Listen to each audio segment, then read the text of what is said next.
Comment se créer une vie dans laquelle on fait systématiquement les bons choix?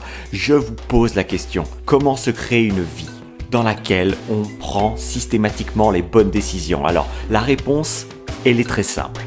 Il faut penser à son environnement. C'est notre environnement qui va faire de nous une personne ou une autre. C'est notre environnement qui va nous façonner ou nous briser, qui va nous construire ou nous détruire. Pensez-y, si je vous téléporte maintenant tout de suite dans un tout petit appartement très sale avec que de la malbouffe dans le frigo, une grande télé, une énorme télé et de l'internet illimité, qu'est-ce qui va se passer? Qu'est-ce que vous pensez qui va se passer si je vous mets dans cette pièce pendant 2 ans, pendant 3 ans, avec tous les jours de la malbouffe en illimité, tous les jours de la saleté que vous n'allez pas pouvoir enlever, et tous les jours ce petit endroit confiné dans lequel vous n'allez pas pouvoir respirer, en tout cas pas bien respirer, et ce divertissement à l'infini que vous allez recevoir de la télévision, ce divertissement que vous allez recevoir de YouTube, ces apps que vous allez recevoir sur votre téléphone. Qu'est-ce que vous pensez qui va se passer si vous restez dans cet endroit pendant plusieurs mois, voire plusieurs années? L'environnement va faire de vous un drogué à la technologie, un drogué à la malbouffe, un drogué tout court. Alors que si je vous téléporte maintenant tout de suite dans une grande maison avec une superbe vue sur la ville, un grand jardin dans lequel on respire bien, dans le frigo uniquement des bonnes nourritures, uniquement des fruits, uniquement des légumes et des bonnes céréales, des bonnes lipides, une énorme salle pour faire du sport, un coach de yoga particulier et des manières de se divertir qui sont créatives, comme par exemple l'écriture, avec plein de bouquins sur comment savoir écrire un roman, ou alors le fait de peindre, avec plein de bouquins sur comment peindre un beau tableau. Bon, si vous restez dans cet endroit pendant plusieurs mois, voire plusieurs années, qu'est-ce que vous pensez qui va se passer de votre vie? Qu'allez-vous devenir si vous restez dans cet endroit? J'en viens à penser maintenant. Suite à mes lectures, notamment celle que j'affectionne tout particulièrement en ce moment, The Willpower Doesn't Work, de Benjamin Hardy, que l'environnement fait de nous les personnes que nous sommes.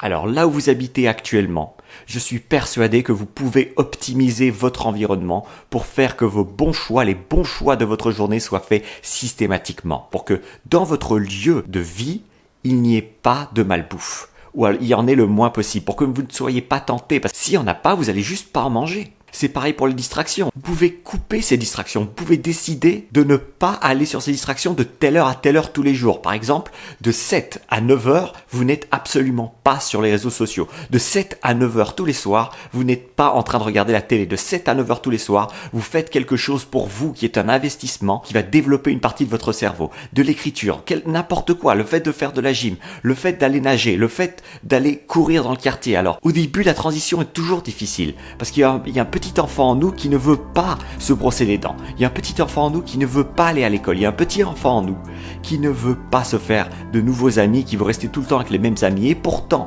c'est en allant à l'école, ou en tout cas en ayant de l'éducation, en se brossant les dents, en se faisant des nouveaux amis, qu'on va grandir, qu'on va croître, qu'on va devenir la meilleure personne qu'on peut devenir. Alors maintenant, on est adulte, vous êtes adulte, il faut qu'on change notre vie comme ça. Et qu'on design un environnement où les choix difficiles se font automatiquement. On n'est plus à hésiter entre regarder la télé ou écrire un livre, entre jouer à un jeu sur son smartphone ou créer un jeu sur son ordinateur. C'est pas du tout la même chose. Une fois que la transition sera opérée, il n'y aura plus qu'à laisser couler. Vous serez un train sur les rails.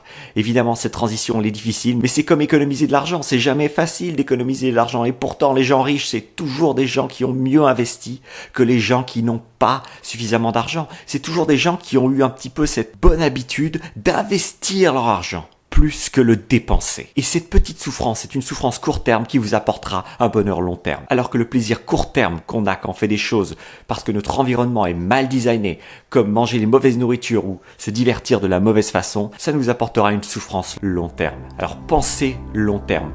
Pensez prendre soin de votre cerveau. Pensez force mentale. C'est comme ça que vous allez transformer une vie qui ne vous convient pas en une vie qui vous convient, qui a été taillée sur mesure par rapport à vos attentes. C'est tout pour la vidéo du jour, j'espère que ce contenu vous aura été utile. En attendant, vous prenez soin de votre cerveau. C'était Thierry Markovitch.